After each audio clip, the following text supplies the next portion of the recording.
여태껏 제 결혼 생활에 있어서 가장 큰 문제는 염치를 모르는 신우 하나뿐이라고 생각했어요. 그런데 그건 저만의 착각이었습니다. 소위들 말하는 시월들을 두고 생각할 것도 없었어요. 진짜 문제는 염치 없는 신우가 아니고 제 옆에 있는 남편에게 있었으니 말입니다. 남편과는 2년 정도의 연애 끝에 결혼을 하게 되었습니다. 2년이면 충분히 긴 시간이라고 생각했어요. 그리고 그렇게 길게 만난 만큼 제 배우자인 남편이 어떤 사람인지, 평소에도 어떤 생각을 하고 있는지 눈빛만 봐도 알 정도로 잘 알고 있을 줄 알았는데, 연애할 때는 하나도 몰랐는데 결혼 준비를 하기 시작하면서부터 긴 연애 중에도 본 적 없는 남편의 다른 면모를 하나둘씩 맞닥뜨리게 되었습니다. 제가 연애할 때 알고 있던 남편이 지금의 남편과 같은 사람이 맞는지 생각이 들 정도로 180도 다른 사람이라는 걸 결혼을 하고 나서야 알게 되었네요. 결혼 전, 그러니까 연애를 할 당시에는 평범하고 마냥 좋은 사람이라고 생각했어요. 저도 남편도 그냥 평범한 회사를 다니고 있는 평범한 회사원이었습니다. 조건, 이런 거 따지기에는 둘 중에 누가 더 잘났네, 누가 결혼 잘하는 거네 이런 거 따질 것도 없이 비슷한 상황이었습니다. 마냥 좋은 사람이란 말처럼 연애하는 동안에는 큰 의견 다툼도 없었고 다툰 적도 손에 꼽을 정도로 몇 번 되지 않았습니다. 아마 그게 결혼을 결심하게 된 가장 큰 이유였을 거라 생각해요. 남편도 저랑 비슷한 이유였을 거라 생각했고요. 그렇게 자연스럽게 연애에서 결혼으로 넘어가게 되었습니다. 결혼은 반반 결혼을 하기로 했어요. 청혼 후에 결혼 준비를 시작하면서 남편과 제가 서로 돈을 얼마나 모아놓았는지에 대해서 오픈을 하게 되었습니다. 조건이 비슷했던 것처럼 어느 누가 더 돈을 많이 모았네 소리 나올 것도 없이 비슷한 액수였지요. 굳이 따진다면 제가 3,400만 원 정도 더 많았어요. 남편이 저보다 4살 연상이다 보니 군대 다녀온 기간을 제외하더라도 사회생활을 저보다 먼저 시작했어요. 그렇다고 무조건 저보다 많은 돈을 모아야 한다 생각했던 적도 없었고, 남자니까 결혼할 때 나보다 더 뭐라도 해와야 한다는 생각도 없었습니다.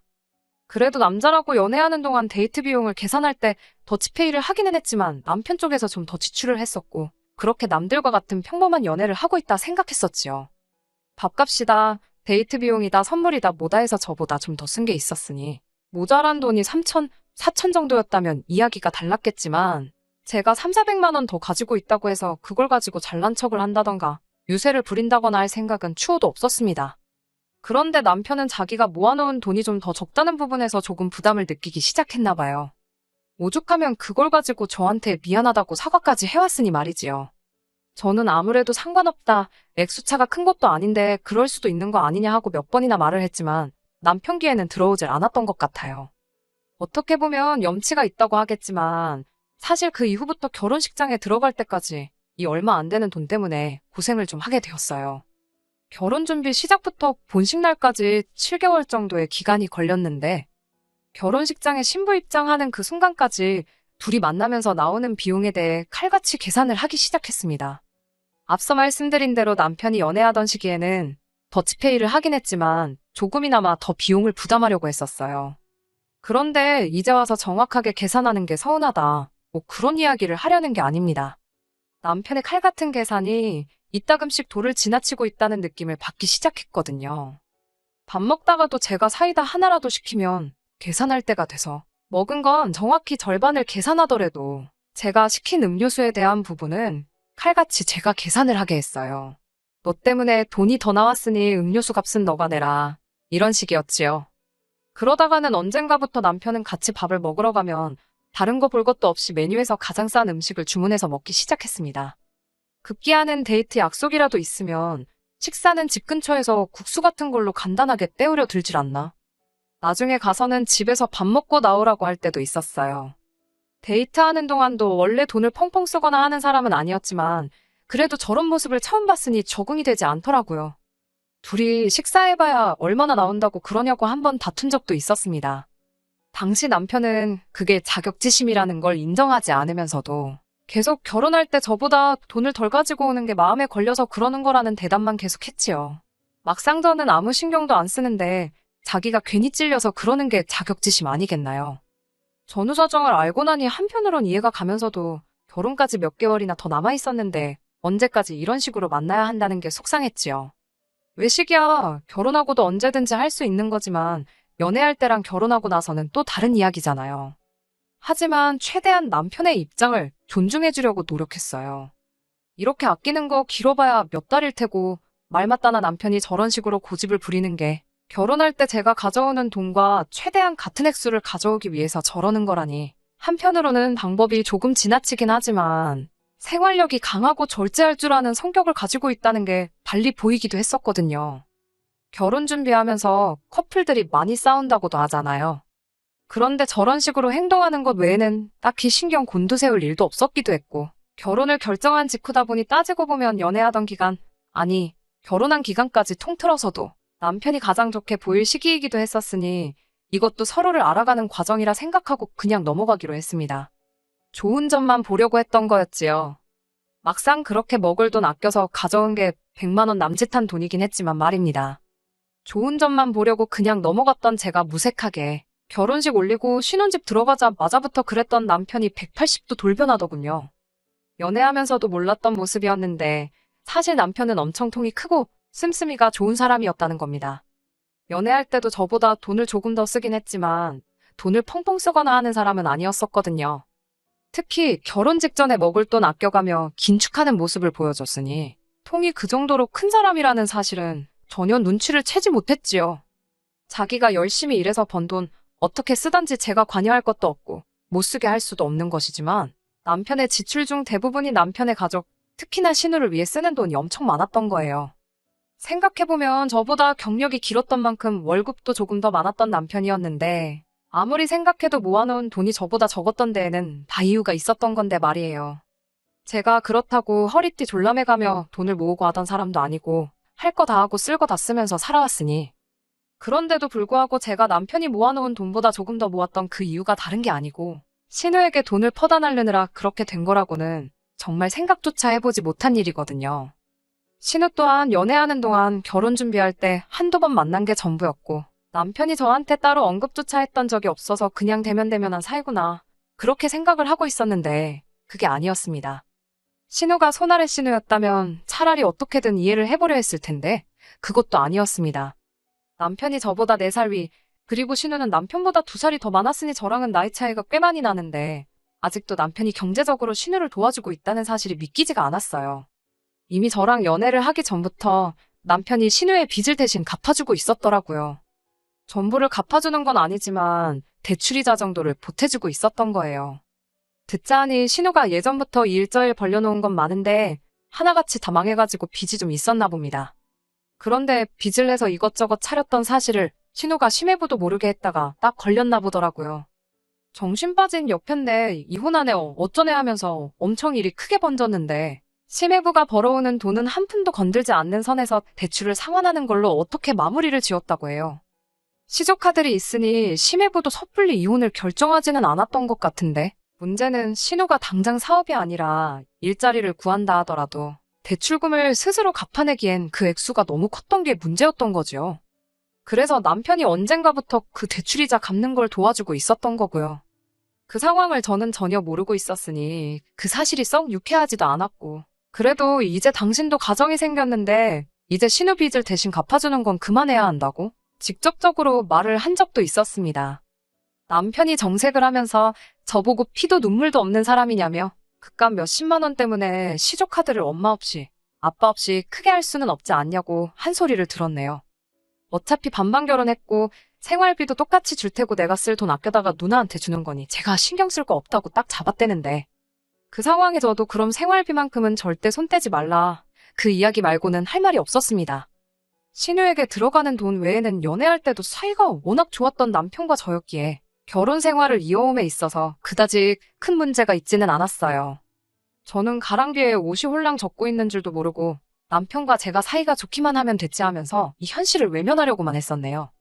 이 작은 사건이 눈덩이 구르듯 커지게 된 건 재작년 여름이었습니다.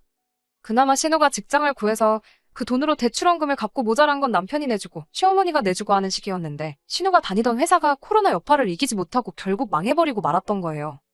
신우가 대단한 스펙이 있던 것도 아니고 이젠 나이도 나이다 보니 다시 취직하는 게 여간 힘든 상황이 아니었던 거예요. 그런데 그때쯤 마침 친정아버지 건강 문제로 친정어머니랑 함께 운영하고 계시는 식당에 한동안 출근을 못하게 되셨거든요. 그래서 아버지 자리 비우고 계신 동안 대신 일해줄 사람을 구하고 있었는데 남편이 그 사실을 알고는 신우가 친정아버지 대신 일을 할 수 있게 해주면 안 되겠냐고 사정사정을 해오더라고요. 솔직히 내키지는 않았습니다.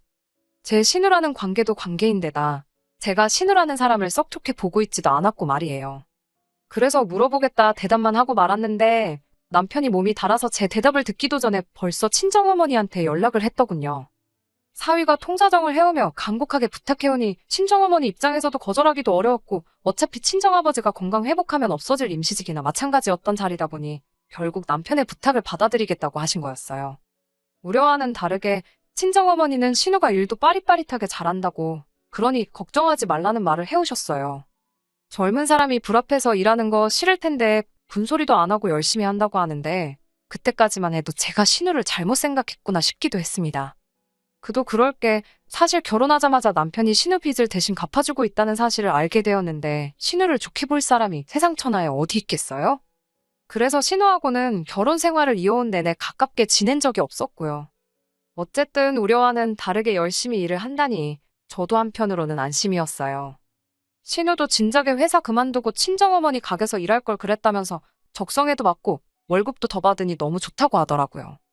신우라는 특성상 친정어머니도 생각보다 인건비에 조금 더 쳐주던 게 있던 것 같은데 이러나 저러나 어머니 말에 의하면 신우가 아버지 빈자리를 아주 제대로 채워주고 있다고 하시고 얼마 더 주는 돈이 어차피 제 돈도 아니고 하니 아깝거나 그러진 않았네요.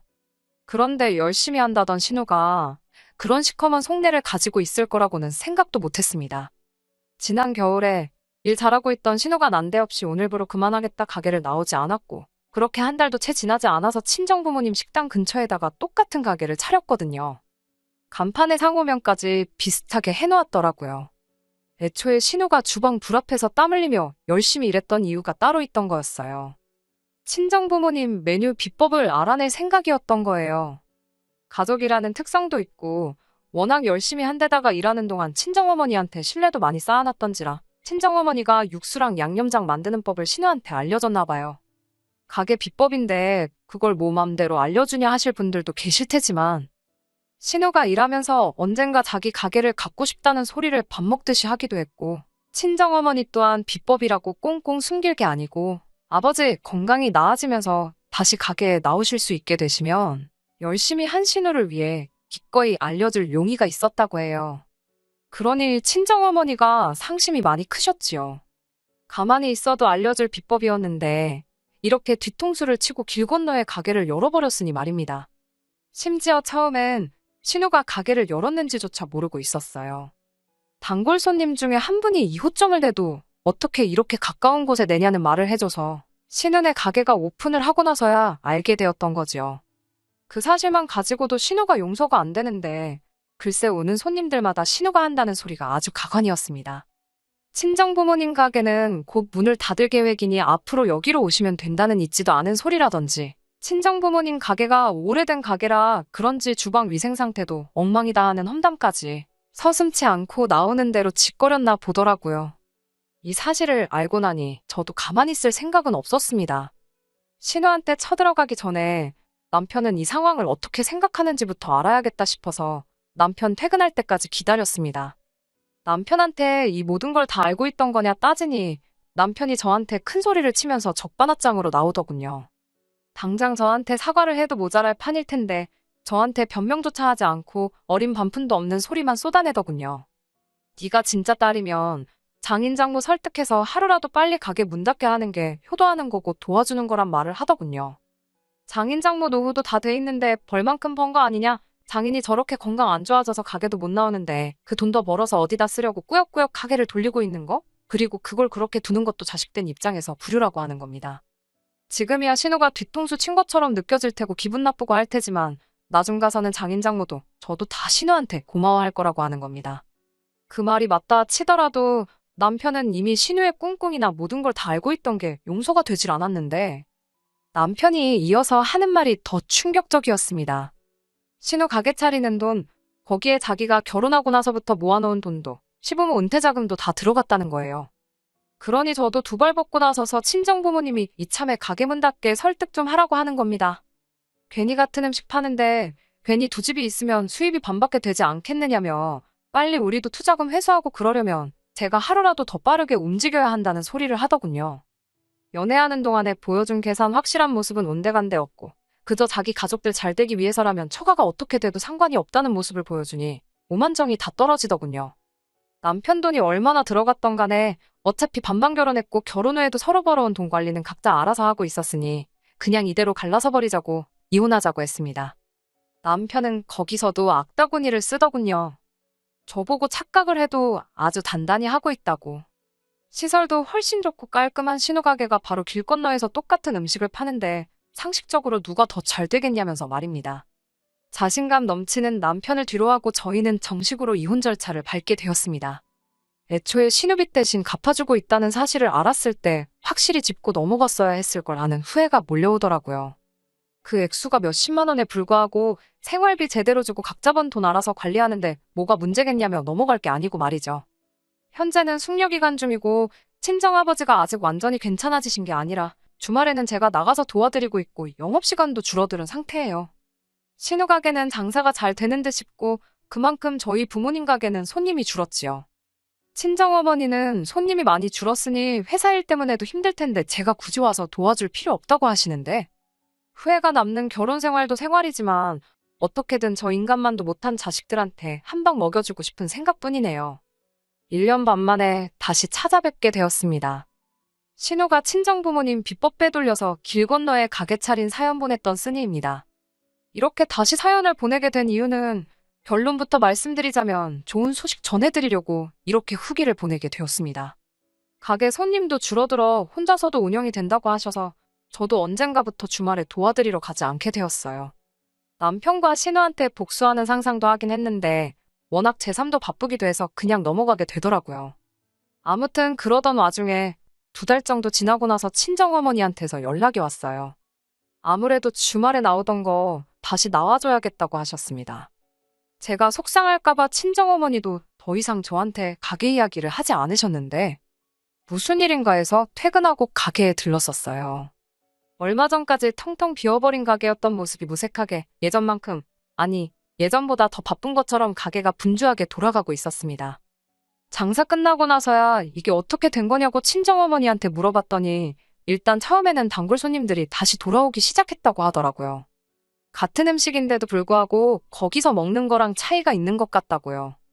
자세한 내막을 알고 나니 왜 그렇게 된 건지 딱 알겠더군요. 친정부모님 가게가 뭐 방송에 소개되고 타지에서 사람들이 찾아와 먹고 하는 그런 대박집은 아니었어요. 그냥 동네에 어딜 가나 있을 법한 오래된 맛집이었지요. 일단 매번 오시는 손님들은 친정부모님 손맛도 손맛이지만 가게에서 느껴지는 가족 같은 분위기가 좋아서 오시는 분들도 많았거든요. 그런데 신혼의 가게는 그런 걸 못했던 것 같아요. 음식 비법도 비법이지만 동네에서 장사하면서 동네 사람들하고 좋은 관계를 맺으며 장사하는 비법도 있었을 텐데 신혼은 음식 비법만 훔쳐가고 영업하는 비법은 훔쳐가지 못했던 거죠. 거기에 단골 손님들이 돌아오면서 신우가 곧 다들 가게다, 위생 상태가 더러운 가게다 하는 게 다 거짓말이었다는 사실을 많은 사람들이 알게 되었습니다. 그러면서 신우가 비법을 훔쳐다가 길 건너에 가게를 차린 파렴치한 행동을 했다는 것까지 다 알게 되었지요. 거기에 그 소문이 소문을 타고 온 동네방네 퍼지게 되었고 급기야는 근처에 있는 다른 동네까지 퍼지게 되었다는 거예요. 그런데 또 다른 동네 사람들한테는 이 신우의 막장짓거리가 오히려 홍보 효과가 돼버린 거예요. 얼마나 맛있으면 신우가 비법을 훔쳐다가 가게를 차릴 정도냐, 이런 식으로 아예 친정부모님 가게를 와보지 않은 손님들의 호기심까지 자극해버린 거였지요. 아무튼 그 소문 덕분에 신우네 가게도 잠시나마 인산인해를 이루긴 했던 것 같아요. 멀리서 찾아온 손님들은 많은데 친정부모님 가게가 규모가 그렇게 크지도 않으니 기다리기 싫어하는 사람들은 다 신우네 가게로 몰렸다고 하더라고요. 그런데 그런 손님들이 신우네 가게만 다녀간 게 아니라 나름 어디가 진짜 맛집인지 가려보겠다며 결국엔 2군데를 다 오며 가며 하다 그 수많은 손님 중 대부분이 신우네 가게가 아니라 친정부모님 가게를 선택하기 시작되었던 거죠. 그러다 또 그게 입소문을 타고 그래서 신우가 비법 훔쳐 가게 차린 파렴치한 행동이 오히려 전화위복이 되어서 이제는 입소문을 타고 타 지역에서도 손님들이 찾아와 줄을 서서 먹을 정도의 대박집이 되어버린 겁니다. 여기서 끝이 아니에요. 동네 손님은 물론이고 타 지역에서 오는 손님들마저 다 빼앗겨버린 신은의 가게는 점점 더 자금 사정이 안 좋아지기 시작해 얼마 전에 문을 닫게 되었다는 겁니다. 제가 오늘 이 자리에 이렇게 후기를 보내게 된 이유도 오늘이 신은의 가게가 망해 없어진 날이기도 하거든요. 남편 돈에 시부모 은퇴 자금에 신우도 빚이 있는 가운데 추가로 더 빚을 내서 가게를 연 걸로 알고 있거든요. 투자금 회수는커녕 자기들 욕심에 제풀에 망해버린 꼴을 보니 속이 참 후련하네요. 이젠 자기 가족들 빚이 더 늘어났을 텐데 갚아줘야 할 가족들 빚이 더 많아진 남편이 배 아파 뒤집어지는 꼴을 생각하니 당분간은 안 먹어도 배가 부르고 두 다리 뻗고 잠도 잘 잘 수 있을 것 같네요.